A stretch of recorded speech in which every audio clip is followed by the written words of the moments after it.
दोस्तों नमस्कार। दोस्तों अगर आप जो है झारखंड या बिहार में हैं तो वहाँ पे अगर मान लीजिए कि आपके नाम पर ज़मीन नहीं है फ़िलहाल और आपका दादा परदादा के नाम पर ज़मीन है, उस ज़मीन को अगर आपके हिस्से में मौखिक तौर पर बंटवारे में आपको मिल तो गया है, लेकिन उस ज़मीन को मान लीजिए आपके बहुत ही ज़्यादा ज़रूरत पड़ गया, आपके घरेलू कुछ ऐसा काम पड़ गया कि पैसे की आपको आवश्यकता पड़ गया, तो उस जगह पर आप जो है कुछ हिस्सा जो है आप छोटा मोटा जो है थोड़ा बहुत 1 डिसमिल 2 डिसमिल या 3-4 डिसमिल जो भी अगर आप बेचना चाहते हैं, वहाँ से कुछ पैसा आप जो है लेकर जो है अपना काम करना चाहते हैं, तो ऐसे मामले में तो आपको क्या करना होगा कि आप किस तरीके से उसको रजिस्ट्री करा पाएंगे, किस तरीके से आपको बेच पाएंगे, इस चीज़ के बारे में आज हम लोग को इस वीडियो के माध्यम से जानकारी मिलने वाला है। तो चलिए इस वीडियो को हम लोग शुरू करते हैं। आपके नाम पर जो है ज़मीन कब्जा तो है, लेकिन आपके नाम पर वो प्रॉपर्टी नहीं है, आपके दादा के नाम पर ज़मीन है, अभी भी आपके दादा के नाम पर जो है मालगुजारी जमा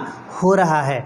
तो वो ऐसी मामले में अगर आपके हिस्से में जो भाई भाई में बंटवारा हो गया है और आपके हिस्से में जो ज़मीन है और आपको सख्त ज़रूरत पड़ गया कि पैसे की आवश्यकता पड़ गया और आप उसमें से कुछ हिस्सा आप जो है उस ज़मीन को बेचना चाह रहे हैं, तो ऐसी मामले में बेचेंगे कैसे, किस तरीके से बेचेंगे? तो इसके लिए जो प्रोसेस ये होता है कि सबसे पहले आपको क्या करना होगा कि एक वंशावली बनवाना होगा। ठीक है, एक वंशावली बनवाएंगे। अपने वंशावली बनने के बाद उसके साथ में एक शपथ पत्र भी आपको बनवाना होगा। वंशावली की एक बनेगा और दूसरा एक शपथ पत्र बनता है। शपथ पत्र के साथ में दोस्तों वहाँ पर क्या होता है कि अंचल अधिकारी जाकर आपको वहाँ पे क्या होगा, अंचल अधिकारी जाकर सर्वे भी करते हैं, वहाँ पे आपकी ज़मीन प्लॉट में सर्वे भी किया जाता है। बनाया है वंशावली बनाने के बाद जो शपथ पत्र आप बनवाएं, दोनों को ले जाकर आप अंचल अधिकारी को देते हैं। अंचल अधिकारी के ऑफिस में आप जमा करने के बाद वहाँ से आपको एक भू धारण वो लोग बना कर देते हैं। जब वो भू धारण आपका बन जाएगा तभी जाके आपका क्या होगा कि आप रजिस्ट्री करा पाएंगे या उस ज़मीन को बेच सकते हैं। तो भू धारण बनवाने से पहले जब ये अप्लाई आप कर देते हैं दोनों को, तो ये अंचल अधिकारी क्या करेगा कि आपके मौके पर जो है वहाँ पे ज़मीन पर जाएगा, वहाँ पे पूछताछ करेगा, सारी चीज़ जानकारी लेगा, वहाँ पे पूरा वहाँ पे चेकिंग होगा और पूरा डिटेल जानकारी लेने के बाद वो वापस आएंगे। आने के बाद तब जाके जो है उन लोग वहाँ पे आपका भू धारण बनाएंगे। भू धारण आपका बनेगा। भू धारण बनने के बाद उसमें क्या होगा, आपका नाम ऑनलाइन के माध्यम से चढ़वाना होगा।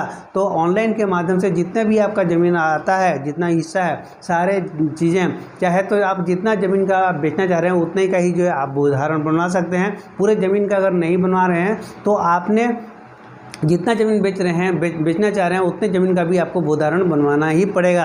तो उतना का बनवाएंगे तो आपको वहाँ पे क्या करना होगा, ये कंप्लीट होने के बाद वो जितना हिस्सा आप बेचना चाह रहे हैं वो चीज़ें ऑनलाइन के माध्यम से भू धारण बनने के बाद ऑनलाइन एक कंप्यूटर ऑपरेटर के पास जाएगा और वहाँ से ऑनलाइन वहाँ पे दिखाई देगा कि आपका नाम दर्ज होगा। आपका नाम दर्ज होने के बाद वो चला जाएगा क्या, रजिस्ट्रार ऑफिस के पास। ठीक है, और वहाँ से जो है वहाँ से उन लोग प्रिंट आउट निकालेंगे, फिर वहाँ से उनको पूरी जानकारी मिल जाएगा, तब जाके वहाँ से आपका रजिस्ट्री हो पाएगा। और रजिस्ट्री की प्रोसेस जो जिस तरीके से होता है वकील के माध्यम से या अर्जी लेखक जो होते हैं उन लोग फॉर्मेट बना देते हैं, कैसे कैसे होता है वो तो होता ही है। और उसी स्तर पे जो है होकर वहाँ पे क्या होगा, मौजूदगी में आपको बेचने वाला व्यक्ति और ख़रीदने वाला व्यक्ति साथ में 2 गवाहों के साथ वहाँ पर जाकर सारे वहाँ पे पूछताछ होते हैं कि बेचना, आप ज़मीन क्यों बेच रहे हैं, किस तरीके से किस लिए बेचा जा रहा है, पूछा जाता है। और गवाहों से पूछा जाता है कि क्या इन लोग को जानते हैं, वो सारी चीज़ें पूछा जाएगा। साथ में ये भी पूछा जाता है कि आपने पेमेंट पूरा ले लिया कि नहीं लिया, और जो लोग खरीद रहा है उसे बोलिएगा आपने पेमेंट दे दिया कि नहीं दिया है, पूरा क्लियर है, साफ़ सुथरा है। तब जाके हाँ ओके होता है, तब जाके वहाँ पर जो है डिजिटल सिग्नेचर के माध्यम से वहाँ पर जो है आपका रजिस्ट्री कंप्लीट फॉर्मेलिटी होता है।